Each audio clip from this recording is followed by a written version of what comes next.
Oi, eu sou Fernanda Novaes e esse é o Moça, Você é Cinéfila? O cinema tem o poder de tornar a história visível. Pode nos mostrar eventos do passado que de outra forma seriam desconhecidos para nós. Pode também nos ajudar a entender melhor as pessoas que viveram essas experiências. No caso do Holocausto, o cinema tem sido uma ferramenta importante para educar o público sobre esse evento horrível e para preservar a memória das vítimas. Um dos filmes mais importantes sobre o Holocausto é com certeza O Filho de Saul, dirigido por Laszlo Nemes. O filme conta a história de Saul Ausländer, um membro judeu do Sonderkommando, um grupo de prisioneiros judeus forçados pelos nazistas a ajudar a realizar as execuções em massa nos campos de concentração. A obra é filmada em close-up e a câmera raramente se afasta de Saul.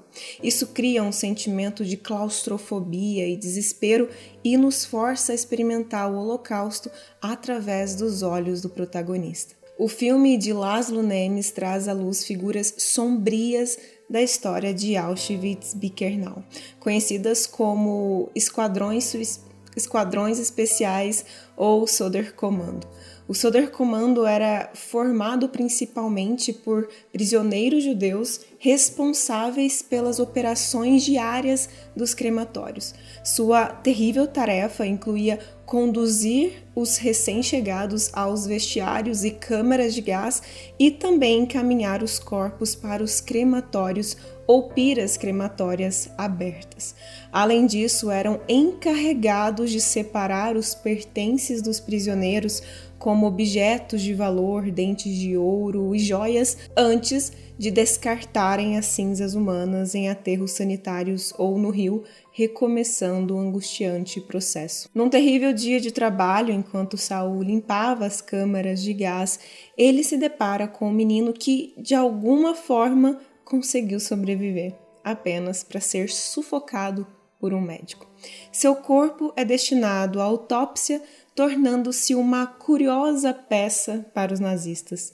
Diante desse horror, Saul decide reivindicar o menino como seu filho e empreende uma missão de redenção: encontrar um rabino para proporcionar um enterro digno ao pequeno falecido.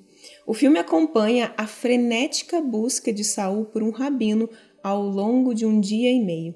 Se o menino é realmente seu filho, isso nunca será confirmado. Embora a história central gire em torno dessa jornada pessoal, existem outras subnarrativas que Saul encontra durante sua busca frenética pelo acampamento. A primeira mostra Saul e um colega do Sonderkommando tirando fotos secretamente do interior dos crematórios, capturando a terrível imagem dos corpos em chamas.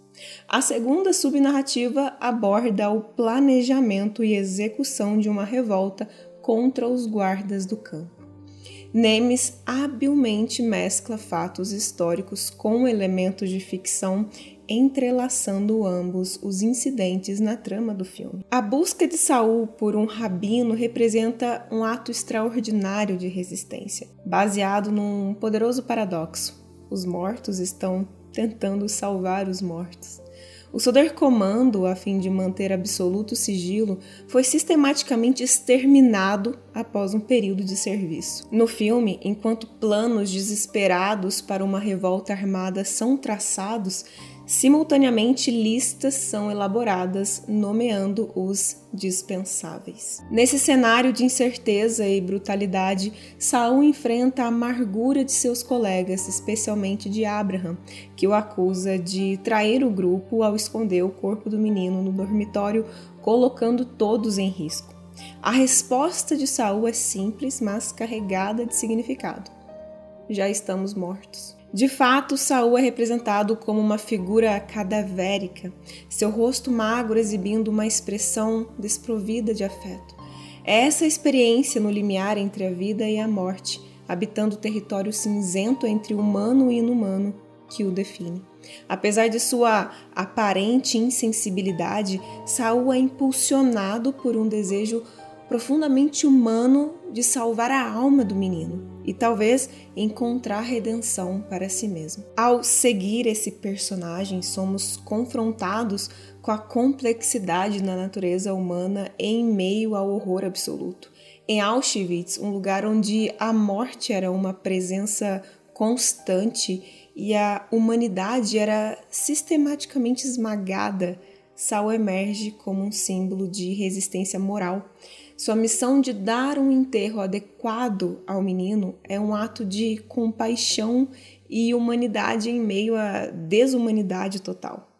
Ao mesmo tempo, essa busca também nos faz questionar os limites da esperança e da ética em circunstâncias tão cruéis e extremas.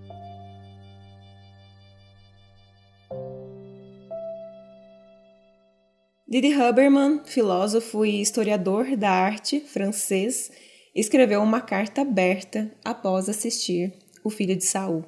Nessa carta, Didi Haberman oferece uma leitura crítica do filme, situando em uma estrutura literária e filosófica inteiramente comprometida com uma reavaliação mais ampla do legado visual do Holocausto. A abordagem de Didi Haberman encoraja os espectadores a refletirem sobre a responsabilidade das imagens na representação de eventos tão traumáticos e dolorosos. O Filho de Saul se torna, assim, não apenas um filme poderoso por si só, mas também uma contribuição significativa para um diálogo mais amplo sobre a importância das imagens na construção de narrativas históricas. A obra de Nemes e a reflexão crítica de Didi Haberman nos lembram da necessidade constante de investigar e questionar a relação entre imagens, história e ética, especialmente quando tratamos de eventos históricos tão sensíveis e cruciais como o Holocausto. Essa colaboração entre cinema e pensamento crítico enriquece nosso entendimento do passado e nos coloca a encarar a responsabilidade de preservar a memória e evitar que tais atrocidades se repitam no futuro. Filósofos como Giorgio Agamben, Jean-Luc Nancy e Jacques Rancière têm questionado de diferentes maneiras a proibição da representação que por muito tempo permeou o discurso em torno do Holocausto. Esses pensadores desafiaram a ideia de que os horrores dos campos nazistas são irrepresentáveis, abrindo caminho para novas reflexões sobre como as imagens podem abordar esse terrível capítulo da história humana. O filme de Nemes desafia a noção de que o horror dos campos de concentração não podem ser abordados visualmente. Ao contrário, a obra enfrenta corajosamente o desafio de representar essa tragédia histórica, lançando luz sobre as perguntas profundas e essenciais que surgem ao nos depararmos com imagens de morte e barbárie.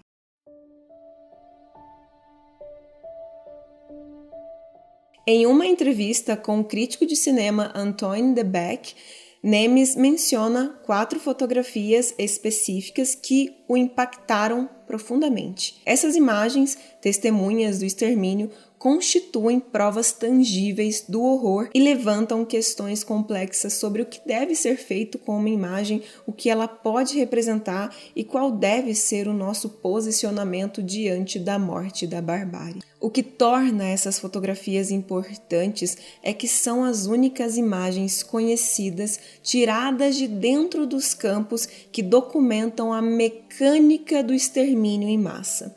Essas fotografias foram capturadas em agosto de 1944 por um membro do Sonderkommando, um prisioneiro grego conhecido como Alex. O filme com as imagens foi contrabandeado para fora dos campos, escondido num tubo de pasta de dente e finalmente chegou às mãos da resistência polonesa. As 2 primeiras fotografias foram tiradas dentro da câmara de gás pelos membros do Sonderkommando encarregados de queimar os corpos em pira ao ar livre. Essas fotografias são os únicos registros existentes feitos dentro das câmeras de gás que documentam o procedimento de extermínio em massa. Elas persistem como provas indeléveis, apesar de todos os esforços dos nazistas para eliminar todos os vestígios e registros dos campos de extermínio.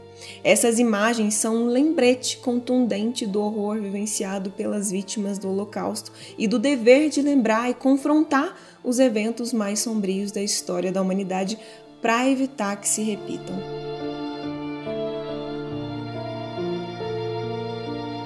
Um outro cineasta, chamado Lasman, ficou famoso por sua recusa em usar imagens de arquivo em seu revolucionário filme de 9 horas e meia, chamado Shoah, de 1985, optando por dar voz aos sobreviventes, perpetradores e testemunhas do Holocausto.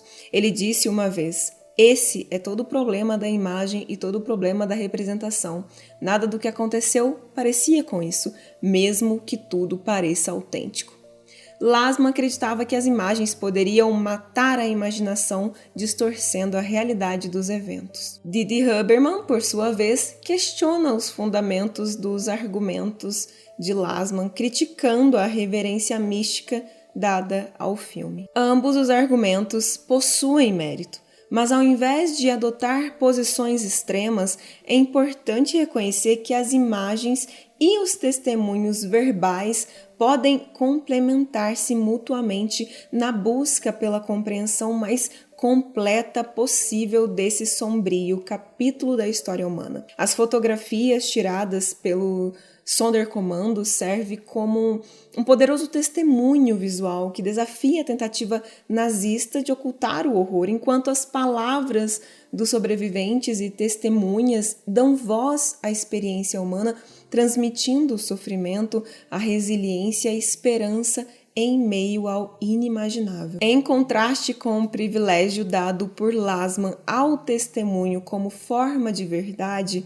o Filho de Saul adota uma abordagem cinematográfica híbrida, misturando elementos de ficção com eventos históricos reais. Como o Didi Huberman demonstra em um outro artigo seu, as 4 fotografias tiradas por Alex em agosto de 44 não podem nos oferecer a verdade inteira ou absoluta do Holocausto. Isso seria exigir demais das imagens. No entanto, como afirma o próprio filósofo, essas fotografias possuem um valor de verdade atribuído a elas. Elas se tornam a própria verdade para nós hoje, representando os vestígios e fragmentos visuais que restaram de Auschwitz. Uma imagem pode ser incapaz de transmitir toda a verdade sobre as câmaras de gás, mas ainda assim pode revelar uma realidade parcial, fragmentada, mas verdadeira. No filme, Nemes recria o momento histórico em que Alex tirou as fotos. Saul, junto com outro prisioneiro, finge ser serralheiro para poder fotografar os corpos em chamas nas fossas de um galpão adjacente. Nesse momento, Nemes coloca a imagem no centro do filme, pois ela corresponde a um ponto crucial da jornada de Saul no campo.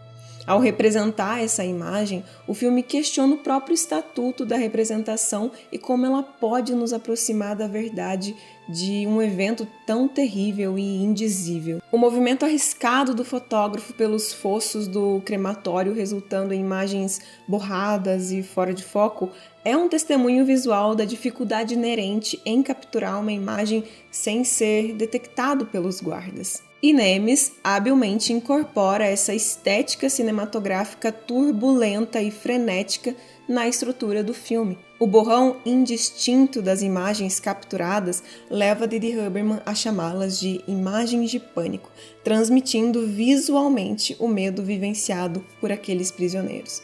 As movimentações agitadas da câmera enquanto seguimos de perto o protagonista Saul são uma representação do medo que o acompanha. Vemos o olhar furtivo e clandestino de um prisioneiro procurando desesperadamente por um rabino em meio ao caos do campo. Essa abordagem nos mergulha profundamente na narrativa e nos faz compartilhar a angústia de Saul, tornando esse filme uma experiência fisicamente difícil, mas também profundamente catártica. O diretor Nemes reforça o propósito do filme, exigindo que os espectadores não desviem o olhar do horror que se desenrola na tela. Ele mantém um controle rígido sobre o olhar do público, não concedendo momentos de alívio ou descanso.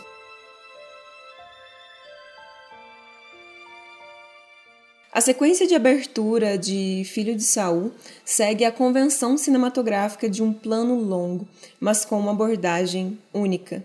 Ao invés de fornecer clareza e orientar o espectador, a imagem está completamente embaçada, fora de foco, recusando-se a se resolver de forma coerente. O som dos pássaros e o toque de verde indicam que a cena se passa no campo de concentração.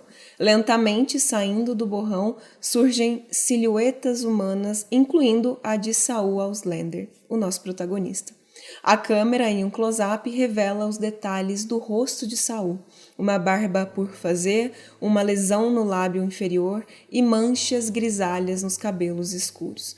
Seu rosto permanece inexpressivo, uma máscara que não dá pistas sobre seu próprio destino ou o destino dos prisioneiros ao seu redor. O som de fundo é uma cacofonia de vozes, ruídos, assobios, línguas e os latidos sinistros dos cães de guarda. A câmera permanece fixamente focada no rosto impassível de Saul, enquanto ele e os outros membros do Sonderkommando conduzem os recém-chegados aos vestiários e, finalmente, às câmaras de gás. Para os prisioneiros, é-lhes prometido um banho seguido de uma sopa quente. O desespero e a incerteza são palpáveis, mas o rosto de Saul não revela nada.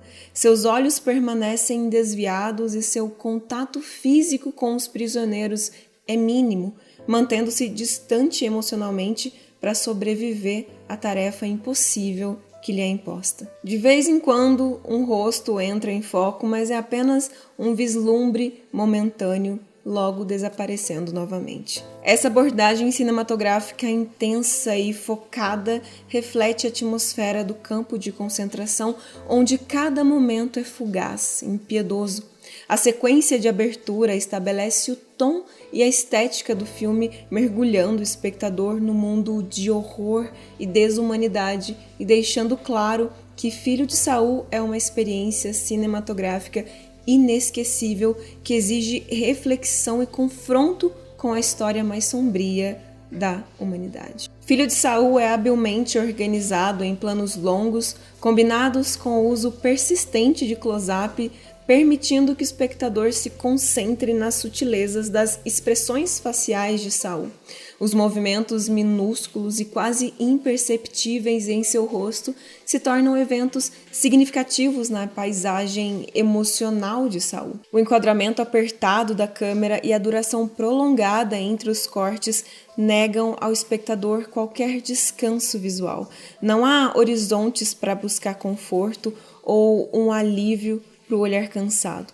A profundidade de campo extremamente rasa coloca Saul no centro desse universo caótico, ressaltando sua jornada angustiante.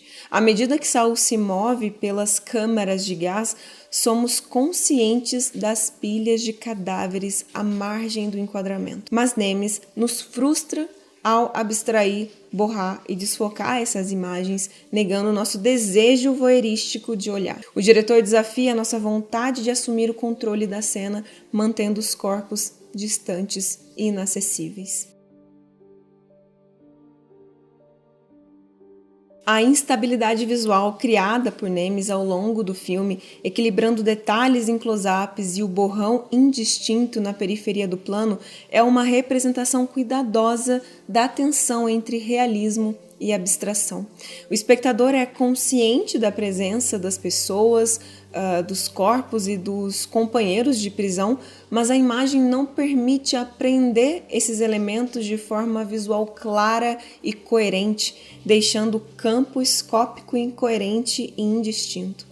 Essa abordagem cinematográfica faz com que nossa imaginação precise preencher as lacunas, criando uma experiência de imersão intensa. A capacidade de Filho de Saul de transcender o tempo e o espaço, entrelaçando pensamentos filosóficos, mitos e até referência a histórias antigas com a história do Holocausto, é uma prova da habilidade visionária do diretor Laszlo Nemes. Ele desafia os limites da narrativa tradicional ao tecer elementos literários e mitológicos em uma trama cinematográfica muito poderosa e angustiante. O filme, assim como A Fuga de Saul em Busca de Redenção, questiona a própria essência da sobrevivência e da esperança em meio à mais escura adversidade. Essa inovadora abordagem narrativa reforça a ideia de que as histórias antigas e modernas compartilham um elemento comum: a capacidade humana de perseverar mesmo nos momentos mais sombrios da história. A relação entre o cinema e o Holocausto é complexa e controversa, mas Filho de Saul traz uma nova perspectiva ao abordar o tema das câmaras de gás e o trabalho do Sonderkommando. Através de sua abordagem estética e ética, Nemes nos coloca a enfrentar o horror e a não desviar o olhar. Filho de Saul é mais do que um filme, é uma experiência compartilhada, uma jornada cinematográfica que nos toca profundamente e nos convida a refletir sobre a natureza humana e a história. Eu espero que vocês tenham aproveitado esse vídeo. Eu fiz com muito amor e com muita dedicação, então se você quiser e se você achar que deve, se inscreve no canal e curte esse vídeo porque me ajuda muito a fazer com que o canal cresça cada vez mais. E não me esqueça de dizer qual é o seu filme preferido sobre a história do Holocausto ou sobre qualquer história da humanidade que já foi representada em filmes. Eu te vejo, até a próxima!